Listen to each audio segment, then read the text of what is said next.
Se merge pe un calcul bazat pe formula 50 de W necesar termic pentru fiecare metru cub de volum de încălzit. Centrala termică se adaptează nevoii de consum. Plecăm totuși un pic invers. Dimensionăm caloriferul pentru fiecare cameră, iar suma puterii caloriferelor îmi dă puterea centralei termice. Da, și atunci văd de ce centrală am nevoie.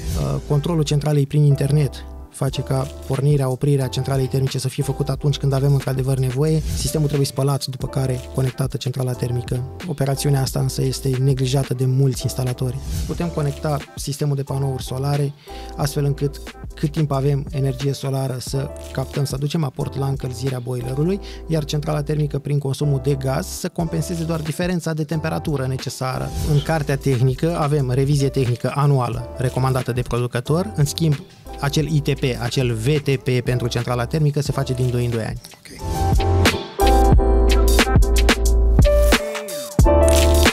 Am inițiat astăzi o discuție pe tema centralelor termice. Noi am făcut o colecție de întrebări și posibile nedumeriri și sper că ne va răspunde, ne va lămuri Marius Câciu, director tehnic la Feroli România. Să începem. Ce ar trebui să știe un proprietar înainte să-și schimbe centrala termică? În momentul în care înlocuiește centrala termică, ar trebui să înlocuiască cu o tehnologie avansată, actualizată dezvoltării tehnice la momentul respectiv. De asemenea, trebuie să știe proprietățile tehnice și mai ales puterea pe care o are vechea centrală termică, astfel încât noua centrală termică să satisfacă necesarul de încălzire al locuinței. Care sunt cele mai frecvente greșeli pe care le fac oamenii când își aleg un sistem de încălzire? Sunt multe aspecte la care trebuie să fie atent. De exemplu, încălzirea în pardoseală este trendul modern, zona în care mergem acum, pentru că o încălzire în pardoseală ne asigură o funcționare corectă a unei centrale termice în condensare, dar pe același sistem de încălzire, fără modificări, se poate cupla o pompă de căldură dacă prețul energiei electrice și prețul gazului se schimbă ca și raport. Da, avem o altă întrebare, dar într-un fel ați anticipat răspunsul. E mai bine să aleg o centrală murală sau una de pardoseală? De fapt, sistemul de încălzire în pardoseală. Sistemul de încălzire în pardoseală este cel preferat. Centrala murală e vorba de amplasarea centralei în spațiu de locuit, pe pardoseală sau pe perete. Da. Cum îmi aleg o centrală pentru apartament? Sunt suficienți 24 de kW pentru orice casă? Se merge pe un calcul bazat pe formula 50 de W necesar termic pentru fiecare metru cub de volum de încălzit. Raportat la volumul de încălzit, alegem centrala termică. Pot monta centrala într-un spațiu închis, exemplu un dulap sau un balcon închis, cum are cam toată lumea acum? Centralele cu tiraj forțat se pot monta într-un balcon închis, chiar și într-un dulap în anumite condiții. Sunt date în cartea tehnică niște distanțe minime de respectat față de obiectele din jur. Și ce se întâmplă dacă nu respectăm aceste distanțe? Nerespectarea distanței față de obiectele din jur face imposibilă mentenanța aparatului sau intervenția la aparat. De exemplu, unul ca mine poate să încap acolo mânuțele în stânga, în dreapta, adică mai și în fața centralei. Nu ai loc să bagi mâna cu șurubelnița. Nu se poate lucra la aparat. Ce tehnologii noi au apărut în ultimii ani și ți se par game changer, să zicem? Tehnologiile noi ar fi tehnica condensației corelată cu încălzirea în pardoseală.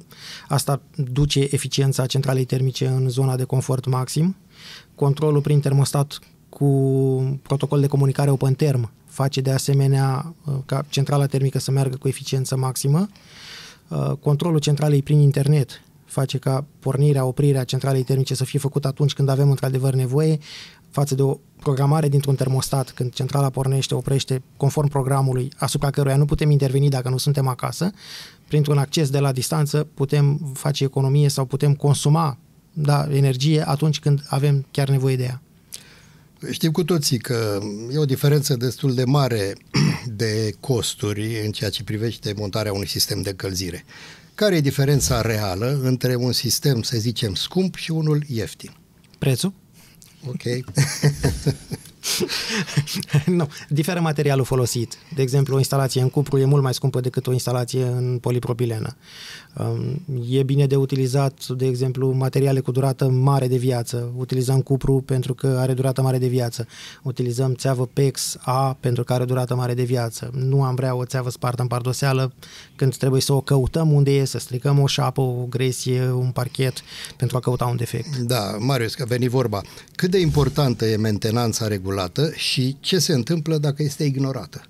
Mentenanța regulată prelungește durata de viață a produsului respectiv, în speța centralei termice. Pe lângă faptul că e obligatorie din punct de vedere legal, prelungește durata de viață a produsului. Ce se poate întâmpla legal dacă nu faci revizia, verificarea centralei termice, aia la care suntem somați din când în când de furnizorul de gaz? Trebuie făcută diferența clară între verificare tehnică periodică și revizie. Deci acea autorizare ISCIR pentru centrala termică confirmă buna funcționare a protecțiilor aparatului, funcționarea corectă a ei.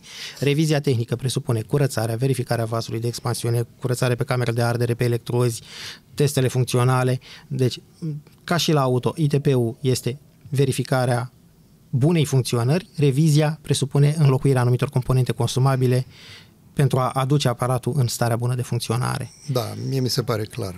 În cartea tehnică avem revizie tehnică anuală recomandată de producător, în schimb acel ITP, acel VTP pentru centrala termică se face din 2 în 2 ani. Okay. Ca și sancțiuni. Din punct de vedere legal, o centrală termică pe gaz nu primește gaz fără existența autorizării de funcționare. Deci fără acel VTP nu ar trebui să primească combustibil. Ce sistem de încălzire e mai eficient pentru o casă mică, dar pentru un apartament? Și pentru un apartament și pentru o casă aș prefera încălzirea în pardoseală. Practic, menținând temperatura agentului termic la valori reduse, centrala în condensație funcționează cu randamentul maxim. Merită să ne punem un termostat de tip smart. Chiar face diferența? Categoric da. Termostatul de tip smart practic ne oferă accesul de la distanță la centrala termică prin intermediul internetului. O putem porni, regla, opri în funcție de necesar. Mai mult, dacă termostatul deține și protocol de comandă OpenTherm, putem limita temperatura agentului, putem seta niște curbe de încălzire astfel încât consumul să fie minim și confortul maxim. Se discută mult între oameni, între prieteni, referitor la consumul centralelor termice. Ce e de făcut dacă centrala consumă prea mult? E ca la mașini cu benzina. În primul rând, trebuie știut că consumul centralei termice depinde de gradul de izolare al casei. O fereastră termopan nu izolează la fel ca o fereastră tripan. Un polistiren de 8 nu izolează la fel ca un polistiren de 10. Deci gradul de izolare al casei este definitoriu pentru consum. La astea se adaugă existența termostatului de cameră, da sau nu, termostat de tip OpenTherm sau on-off, existența unei sonde externe și optimizarea consumului în funcție de o curbă de încălzire, astfel încât temperatura pe tur și consumul de gaz se adapteze în funcție de schimbarea vremii, toate reduc consumul de gaz. Și, evident, planificarea strictă din termostatul de cameră. O întrebare foarte directă. Ai un sistem de încălzire preferat pentru propria casă sau mai direct? Tu cum încălzești? Prefer încălzirea în pardoseală, cu o centrală termică în condensație și cu un termostat OpenTherm. Trebuie o centrală specială pentru încălzirea în pardoseală? Deja se comercializează doar centrale termice în condensare, adică fix ceea ce trebuie pentru încălzirea în pardoseală. Da. Care e durata de viață a unei centrale termice? Durata medie de viață este 10 ani pentru centralele termice, asta fiind o denumire generică, o durată de viață generică. Asta nu înseamnă că nu aveți acasă o centrală care funcționează de 15 sau 18 ani. Ce pot face eu, ca utilizator, pentru a prelungi durata de viață a unei centrale? În primul rând, mentenanța periodică, curățarea, verificarea centralei termice și durata de funcționare, durata de viață și eliminarea potențialelor defecte ține mult de calitatea apei. În primul rând, tratarea apei de umplere. Umplerea cu apă distilată a sistemului îi asigură o durată de viață prelungită și un cost redus. Practic, o apă distilată e mult mai ieftină decât o curățare chimică. Marius, pot pune și alte aparate în priză, în aceeași priză în care alimentezi centrala? Dacă e o priză dublă, triplă, da, putem conecta, de exemplu, termostatul de cameră, dacă e cu alimentare electrică. Deci consumul ei nu este de speriat? Nu, e un consum electric foarte mic. Nu compar cu un calorifer electric? Evident. Pot conecta la același sistem de calorifere o centrală pe gaz și una pe peleți, de exemplu? Sigur că da. Se pot monta în paralel, se poate alege o ordine de funcționare între cele două. Cum stăm cu nivelul de poluare pe care îl produc centrale de apartament? Atâta timp cât ardem combustibil gazos, rezultă o cantitate de noxe. Toate însă sunt controlate în timpul verificărilor tehnice periodice, astfel încât să respecte fișa tehnică a produsului, deci în normele legal agreate. Din experiența voastră ca producători, vânzători și întreținători de centrale, care sunt cauzele frecvente pentru care se apelează la depanarea centralelor termice? Prima și cea mai importantă este apa de umplere a sistemului din faza inițială. Mai este foarte importantă spălarea sistemului de încălzire. Atunci când s-a finalizat sistemul de încălzire, sistemul trebuie spălat pentru a elimina bavuri, nisip, pietricele și ce mai ajunge în conductă, resturi de la tăieturi și tot așa. Sistemul trebuie spălat, după care conectată centrala termică. Operațiunea asta însă este neglijată de mulți instalatori. Se mai adaugă lipsa mentenanței periodice, se mai adaugă regimurile deficitare de exploatare. Duritatea apei e principala problemă. O altă întrebare primită, mie mi se pare retorică, dar o pun. Pot instala singur o centrală de apartament? Instalarea centralei termice de apartament se face în baza unei autorizări emise de ISCIR. Deci, practic, doar personalul autorizat ISCIR poate instala centrala termică. Nu este ca și un televizor, ca un frigider pe care îl instalează utilizatorul. Se instalează, practic, de o echipă de 2 oameni autorizați, dar firma, agentul economic care face instalarea trebuie să fie autorizată ISCIR. Ce documente îmi trebuie pentru punerea în funcțiune a unei centrale termice? Dacă vorbim de o centrală termică pe gaz, documentele sunt reglementate în prescripția tehnică A1. Practic mi se cere un proiect de gaz, un proces verbal de recepție tehnică a instalației de utilizare, un proces verbal de punere în funcțiune a instalației de utilizare gaz și un proces verbal de recepție a montajului, de finalizare a montajului de către instalatorul autorizat. E deja un termen cunoscut. Ce rol are un vas de expansiune și de ce trebuie verificat?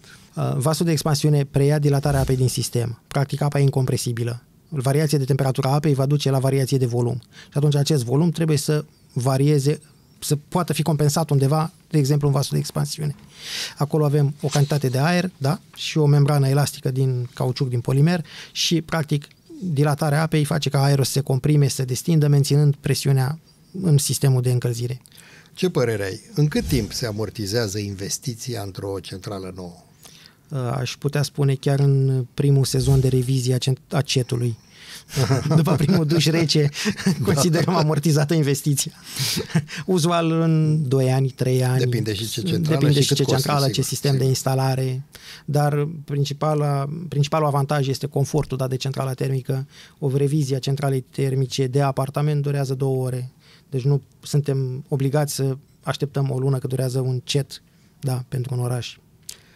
În ce măsură aș putea să montez o centrală pe gaz dacă nu am racordare la rețeaua de gaz? Poate fi utilizat GPL-ul, da, dar asta înseamnă un rezervor montat conform o butelie. Nu o butelie de la gaz. Nu, spune un rezervor. Spus, un rezervor montat la distanța corespunzătoare în baza unui proiect. Centrala termică, aceeași centrală termică poate funcționa și pe gaz natural și pe gaz lichefiat prin schimbarea unor parametri. Nu e o operațiune costisitoare. De exemplu, mi se pare că e metan, altul e butan sau sunt metan, niște... butan, propan, amestec de butan, propan, practic, da. Poate funcționa cu reglajele aferente. Cât de mult influențează izolarea casei alegerea centralei? Izolarea casei influențează foarte mult consumul, nu neapărat alegerea centralei. Dacă mergem cu 50 de W pe metru cub de volum, dimensionarea centralei este corectă. Diferă însă numărul de ore de funcționare pentru atingerea confortului termic și implicit consumul de gaz. Cât de mult influențează debitul, mai degrabă fluctuația debitului de apă asupra funcționării centralei termice? Debitul de apă la punctul de consum, la chiuvetă, nu influențează în mare măsură. În anumite limite, practic pot deschide robinetul mai mult sau mai puțin, pot regla dușul mai fierbinte sau mai puțin fierbinte, pe o presiune mai mare sau mai mică a apei pe punctul de consum. Centrala termică se adaptează automat necesității consumatorului. Dar este posibil ca o presiune mică să nu declanșeze flacăra de încălzire. Dacă presiunea este foarte, foarte mică și debitul foarte mic, da. practic, da, senzorul de curgere nu reușește să fie acționat de debitul de apă. Deci sunt și asemenea situații. Dacă vorbim de centrala pe instant, problema aceasta nu o întâlnim la o centrală cu boiler. Dacă centrala este cu boiler, fie încorporat, fie un boiler atașat pe pardoseală, are un vas tampon. Are un vas tampon, consum dintr-un stoc, indiferent de debitul consumat, centrala oferă apă caldă. Ce se întâmplă dacă pornim și oprim cu o anumită frecvență apa caldă sau robinetul de apă caldă? Îl pornesc, îl opresc, îl pornesc, îl opresc. Se poate întâmpla frecvent la bucătărie, de exemplu. Da, centrala termică se adaptează nevoii de consum. Practic, în momentul în care am deschis robinetul pentru a consuma apă caldă menajeră, centrala pornește. După închiderea robinetului, centrala intră într-un timp de așteptare, ea rămâne în stand-by fără a comuta pe partea de încălzire. Un nou consum de apă nu face decât ca aparatul să pornească din nou, fără niciun prejudiciu pentru el. Pot să deschid, să închid apa și să spăl farfurii o jumătate de oră, nu se întâmplă nimic. Ce presupune un, așa zis, audit energetic și cum ajută la alegerea centralei? Sau merită făcut așa ceva? Din câte știu, auditul energetic este obligatoriu pentru clădirile noi, pentru vânzarea clădirilor noi. Uzual tot cu 50 de W pe metru cub mergem, chiar dacă putem scădea la 45 de W pentru necesarul unui apartament. Centrala, oricum ca și putere termică minimă, este undeva la 20 de kW, cea mai mică. 20 de kW pe încălzire, 24 pe apă caldă. Un necesar la un apartament de 50-60 de metri pătrați e undeva la 9 kW. Deci, indiferent cât aș vrea să cobor cu o centrală termică, disponibilul pe piață, datorită consumului de apă caldă menajeră, e cel 20-24 de kW. Da. Și atunci, tot pe aia o aleg, chiar dacă pot coborî la o valoare mai mică. Da, o altă întrebare primită. Cât de compatibile sunt centralele termice cu panourile solare? Hai zice eu, cât de ușor sunt integrabile într-un sistem combinat cu panouri solare? Vorbim de panouri solare pentru apa caldă menajeră. Bănuiesc că la asta s-a referit ascultătorul nostru. Pentru apa caldă menajeră putem integra, practic, în combinație cu un boiler, putem conecta sistemul de panouri solare astfel încât cât timp avem energie solară să captăm, să aducem aport la încălzirea boilerului, iar centrala termică prin consumul de gaz să compenseze doar diferența de temperatură necesară. Există și varianta de a lega la o centrală termică cu instant o variantă de panou solar. Practic, la panou solar, cel cu boiler amplasat pe casă, da? Merge apa rece în sistemul respectiv, o preîncălzește sistemul solar. Ieșirea de apă caldă a panoului solar merge în intrarea de apă rece a centralei. Și atunci este nevoie de un aport foarte mic de arde de gaz. Dacă sistemul solar a încălzit la valoarea setată din tastatură, centrala nu pornește. Altfel, pornește și compensează valoarea respectivă de temperatură. Da. Marius, ce este un puffer? Și când este recomandat să am așa ceva în instalație? Pufferul este un vas de acumulare a agentului termic și are rolul de a prelua căldura în exces la un cazan pe lemn. El ne ajută doar în cazul cazanelor pe lemn. Da? La un cazan pe lemn, odată pus lemnul în cazan, lemnul va arde mai greu, mai încet, în funcție de un regulator de tiraj, dar lemnul va arde. E posibil ca în casă să nu am nevoie de acea temperatură. Și atunci, agentul termic încălzit este acumulat în puffer, crescând volumul de agent termic al cazanului și al instalației, astfel încât doar la necesarul termic al încăperii, cerut de un termostat de cameră, să pot să trag energia termică din puffer și din cazan, fără a fi nevoiți să am o supraîncălzire a caloriferului, pentru că se supraîncălzește cazanul, să deversez căldura în calorifer, să deschid geamul că mi-e prea cald în casă, după care la 5 dimineața să nu am de unde lua acel agent termic, pentru că am deschis geamul. Deci mai degrabă păstrăm întrebarea pentru o temă viitoare când vom vorbi de alte sisteme de încălzire. Utilitatea este maximă la un cazan pe lemn. La o centrală pe gaz îmi va crește costul fără a avea un beneficiu real. E o întrebare serioasă. Toată lumea o face după ureche. Cum aleg dimensiunea corectă a caloriferilor în funcție de centrală termică? Bine zis, plecăm totuși un pic invers. Dimensionăm caloriferul pentru fiecare cameră, iar suma puterii caloriferelor îmi dă puterea centralei termice. Da, și atunci văd de ce centrală am nevoie. Exact. Practic mergem cu cei 50 de W pe metru cub pentru fiecare cameră, dimensionăm din tabel, conform emisiei termice din tabel pentru un radiator de oțel sau emisia termică pe element îmi dă numărul de elemenți pentru caloriferele de aluminiu și atunci suma puterii camerelor îmi dă puterea termică a centralei. O întrebare, în sfârșit, să nu spuneți că nu cunoașteți piața. Cât costă în medie instalarea completă a unei centrale? În practica actuală. Un preț cert nu se poate da. E vorba de materialele folosite, de complexitatea instalației. Practic, un material cupru e mult mai greu de lucrat cu lipitură individuală față de un pexal sau de o țeavă PEX. O țeavă de polipropilenă e mai ieftină decât o țeavă de cupru, o încălzire în pardoseală. De fapt, scuze-mă, întrebarea nu e completă pentru că nu e cât costă instalarea unei centrale. De fapt, e vorba de instalația de încălzire a casei și centrala. Centrala în sine propriu-zisă, la o instalație deja existentă, probabil că nu este o avere.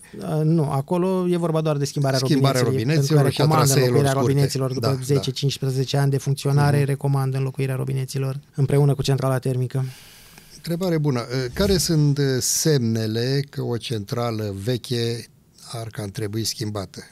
Cel mai important semn este faptul că cere bani. S-a stricat o placă electronică, are deja 12-15 ani vechime. Costul plăcii raportat la o garanție de 3 ani, 5 ani mă face să schimb centrala termică, nu să repar produsul care a trecut dincolo de durata de viață. Cât de mult putem să legăm în mod serios brandul unei centrale termice de caracteristicile ei? În alegerea centralei termice eu aș merge pe proprietăți, nu neapărat pe brand. Fișa tehnică e definitorie. În plus, o garanție de 3 ani, 5 ani, 7 ani contează. Mi oferă o liniște raportat la o garanție de 2 ani. Da. E clar că 7 ani de garanție sau 5 nu se pot da pe un produs slab calitativ. Din nou o întrebare care precis vei avea un răspuns vag. Ce tip de centrală e mai potrivit pentru casele de vacanță folosite ocazional? Ai gaz sau nu ai gaz? Exact. Ai lemne? Dacă există gaz, se merge uzual pe gaz. E un preț mic al centralei termice și o atingere a confortului cerut într-un timp scurt. O centrală pe lemn îmi cere neapărat un om care să bage lemnul în foc. Deci pentru o casă de vacanță trebuie să fie cineva în zonă care să alimenteze cazanul, să poată porni sistemul de încălzire. Și când pleci să nu o lași pornită. Ori se va consuma lemnul din ea, chiar dacă rămâne funcțional. Un cazan pe peleți poate de asemenea satisface în mică măsură această necesitate. Lăsând un bunker plin, cazanul poate porni și să găsesc mai cald în momentul în care am ajuns acolo. Însă la terminarea combustibilului revine aceeași problemă. Trebuie cineva să alimenteze bunkerul cu peleți. Bine, domnul director, mulțumim mult și te așteptăm la o serie viitoare de întrebări. Cu drag.